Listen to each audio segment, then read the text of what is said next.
빌립보서 2장 14절로 15절 말씀입니다. 이 아침에 하나님께서 우리에게 주는 말씀 빌립보서 2장 14절로 15절 두 절 말씀입니다.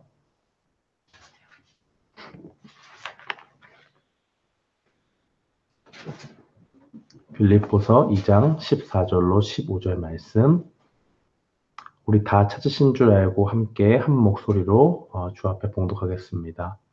모든 일을 원망과 시비가 없이 하라. 이는 너희가 흠이 없고 순전하여 어그러지고 거스리는 세대 가운데서 하나님의 흠 없는 자녀로 세상에서 그들 가운데 빛들로 나타내며. 아멘. 저는 본문 말씀 빌립보서 2장 14절로 15절 말씀을 통해서 세상과 구별된 신자들의 삶이라는 제목으로 하나님의 말씀을 선포하겠습니다. 성경에서 신자들에게 지금 내가 살고 있는 사람들과 다르게 살아야 한다는 것을 말한다는 것은 교회 생활을 조금 해보고 하나님 말씀을 읽는 사람이라면 누구든지 알 수가 있습니다. 세상에서 다르게 산다, 구별된 삶으로 산다라고 하는 것은 이 세상이 좇는 것을 그대로 좇는 것이 아니라 세상 사람들과는 다른 삶의 방식과 다른 삶의 태도를 가지고 살아간다는 의미지요. 오늘 본문 말씀은 앞선 12절의 말씀의 연장선이라고 볼 수가 있습니다. 빌립보서 2장 12절 말씀에 보면 두렵고 떨림으로 너희 구원을 이루라 라고 그렇게 사도 바울이 증거합니다. 구원받은 사람의 삶은 어떻게 달라야 하는가? 바울은 계속적으로 이야기하는 가운데 있는 것이고 그 가운데 오늘 본문이 있다는 것을 우리가 살펴볼 수 있습니다. 우리는 그 주제 가운데서 이 본문을 마주할 때 한 가지 고민이 들고 생각이 드는 것이 있지요. 어떻게 하면 신자답게 구원받은 사람으로서 하나님의 자녀로서 세상을 살아갈 것인가? 똑같이 이 땅을 살아가고 똑같은 경제 활동을 하고 회사에 가면 안 믿는 사람도 같이 있지 않습니까? 그러니까 믿는 사람만 있는 것이 아니라 이 세상을 살아갈 때 우리 현실 속에서 신자와 불신자를 다 만나면서 그 가운데 어떻게 다르게 살아야 될까? 도대체 다르게 산다는 것은 무엇일까?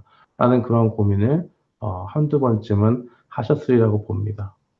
오늘 본문을 대하면서 우리에게 그러한 질문을 던져주고 있는 것이 바로 오늘의 말씀입니다.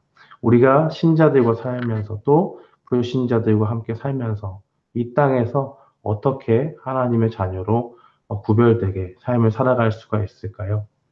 오늘 본문 말씀은 불평을 하면서 또 다툼을 벌이면서 살지 말라고 그렇게 증거합니다. 14절 말씀에 보니까 모든 일을 원망과 시비가 없이 하라라고 그렇게 증거하고 있습니다. 현대인의 성경은 이것을 무슨 일이든지 불평이나 다툼으로 하지 마십시오라고 그렇게 쉽게 번역을 했습니다. 이유가 무엇이냐면 15절 말씀을 이야기하고 있는데 그렇게 살아야 하는 이유가 무엇이냐? 그러면 현대인의 성경의 말씀을 보면 그렇게 되면 삐뚤어지고 잘못된 세대 가운데서 여러분이 흠없는 하나님의 자녀로서 깨끗하고 순수하게 살 수 있을 것이며 하늘의 별처럼 빛날 것입니다라고 그렇게 증거하고 있습니다. 여기서 삐뚤어지고 잘못된 세대라는 그 표현은 하나님의 은혜를 입었지만 그것을 잊고 하나님께 불평했던 사람들을 이야기합니다. 이 개역개정판 신명기 32장 5절 말씀에 보면 그들이 여호와를 향하여 악을 행하니 하나님의 자녀가 아니요 흠이 있고 삐뚤어진 세대로다라고 그렇게 증거를 하고 있습니다. 왜 그렇습니까? 광야 생활 가운데서 하나님이 주신 그 은혜를 잊고 하나님 앞에 불평하고 하나님을 섬기기보다는 하나님의 은혜 안에서 주님 온전히 예배하기보다는 하나님 대신에 우상 숭배에 빠지고 하나님을 향해서 불평과 원망을 했던 그 사람들은 하나님의 은혜를 저버린 행동을 했기 때문에 신명기서는 그들을 향해서 하나님의 자녀가 아니다라고까지 그렇게 이야기를 하고 있는 것입니다. 교회 안에서 우리가 어떤 일 할 때 부딪히는 일들이 있지 않습니까? 그 가운데서 교회 생활은 어떻게 해야 되는 것이냐? 원망과 시비가 없이 해야 되는 것이죠. 우리가 교회 안에서 서로 싸우고 서로 의견이 다르다고 해서 서로 부딪히는 그러한 일들을 세상 사람들에게 보이고 또 그것이 많이 퍼지게 되면 그 가운데 어떻게 하나님의 영광을 드러내겠습니까? 교회 교회 다니는 사람도 예수님 믿는 사람도 보니까 다 똑같더라라는 그런 말을 듣지 않겠습니까? 그러니까 그 가운데는 하나님의 말씀으로 구별된 신자들의 삶으로서의 그러한 모습들이 보이지 않게 되고 그러하면 세상 사람들이 보기에도 세상 사람들과 도대체 신자들이 다른 것이 없다라는 그런 결론에 빠지기 때문에 우리는 특별히 교회 공동체 안에서 하나님의 은혜를 잊고 하나님의 은혜에 따라 살지 못하고 그것을 오히려 저버리고 사는 사람들을 긍휼히 여기고 우리 자신이 그러한 사람이 되지 않도록 깨어서 주님을 잘 섬기도록 애써야 하는 것입니다. 우리가 하나님의 은혜로 생명을 얻고 구원을 받았습니다. 그것은 어떤 은혜보다도 더 큰 은혜를 입은 것입니다. 우리가 모두 죄인이어서 죽을 수밖에 없게 되었을 때에 하나님께서 우리를 먼저 사랑해 주시는 그 은혜로 우리를 구원해 주시고 죄를 용서하여 주셨습니다. 그 사랑의 궁극적인 모습은 예수 그리스도를 우리에게 기꺼이 주시는 하나님의 은혜에 있고 예수님께서는 이 땅에 오셔서 육신의 몸을 입고 우리를 위해서 대신 십자가를 지시고 그 생명을 우리를 위해서 희생하셨습니다.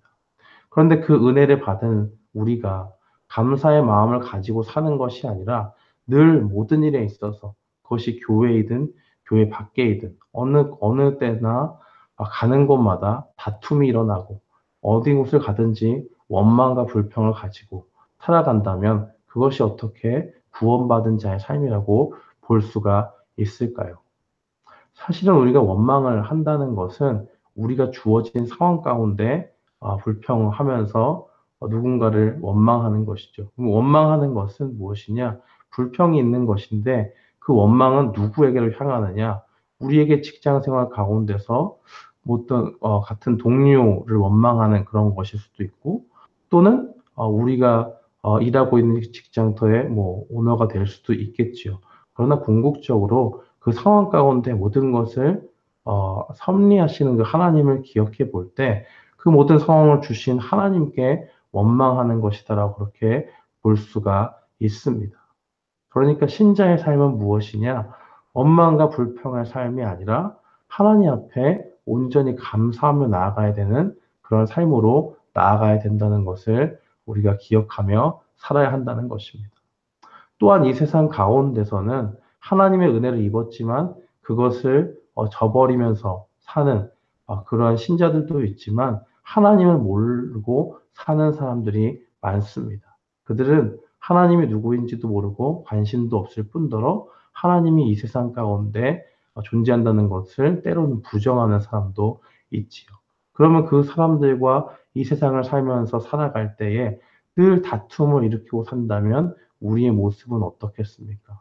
하나님 앞에 그들을 인도하기보다는 오히려 하나님 앞으로 그들을 인도하지 못하게 만드는 그러한 사람이 되고 만다는 것입니다. 15절 말씀에 보면 광야 생활 가운데 하나님의 은혜를 잊고 불평했던 그들은 실패한 그리스도인의 모습으로 비춰지는 것을 봅니다. 광야 가운데 하나님의 은혜를 망각하고 살았던 사람들은 결국 하나님이 약속하신 그 가나안 땅에 들어가지 못했다는 것을 성경은 증거를 하고 있죠.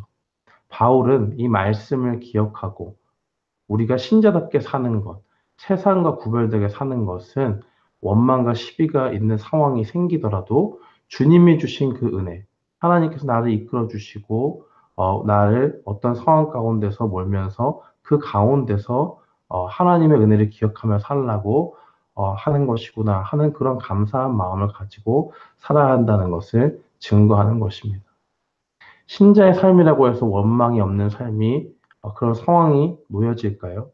우리는 현실 속에 살면서 훨씬 더 갈등을 느끼는 것은 늘 하나님께서 왜 이런 상황에 나를 놓이게 하셨는가 하는 그러한 서운한 생각이 들 때도 있다는 것입니다. 신자라고 해서 원망하지 못할 그런 환경이 되는 것이 아닙니다. 훨씬 더 자주 놓일 수도 있고 다툼이 일어나지 않을 상황이 주어지는 것이 아니라 다툼이 일어날 만한 상황 가운데 놓이게 되면 왜 하나님은 나 이렇게 힘든 상황 가운데 나를 몰아놓으셨지? 라고 하는 그런 생각도 들지 않습니까? 그래도 그때마다 하나님이 주신 은혜를 기억하면서 감사로 주님께 나아가야 합니다. 그리스도인의 삶이 항상 평안하고 기쁘면 좋겠지만 그렇지 않지요. 그리스도인의 삶은 늘 어려움이 있습니다. 그것은 예수님께서 좁은 길이라고 하셨고 우리의 믿음의 조상들도 다 그러한 길을 걸어갔습니다. 그리고 그리스도인의 삶은 잠깐 힘든 것이 아니라 우리가 늘 갈등 속에서 고민하면서 어떻게 하면 주님의 말씀대로 살아가야 될까라는 그런 고민 가운데 살아가는 그러한 인생입니다. 그러나 그 가운데서 하나님께서 우리에게 주신 은혜를 기억하고 나아갈 때 우리가 감사함으로 나아갈 수 있고 원망과 시비가 없이 교회에서든 교회 밖에서든 주님께 감사함으로 나아가면서 주님께 영광을 돌릴 수가 있습니다. 그렇기 때문에 사도 바울은 불평하지 말고 너희는 구원받은 자녀로서 하나님 앞에 원망과 시비가 없이 그렇게 살라고 이야기하고 있습니다. 사랑하는 성도 여러분, 오늘 말씀을 기억하면서 우리가 이 땅 살아갈 때 감사함으로 살아갔으면 좋겠습니다. 데살로니가 전서 5장 18절은 범사에 감사하라 이는 그리스도 예수 안에서 너희를 향하신 하나님의 뜻이니라라고 그렇게 증거하고 있습니다. 이 말씀을 기억하면서 오늘 하루도 감사로 우리의 삶을 채우는 우리 모두가 되기를 주님의 이름으로 축원합니다. 아멘.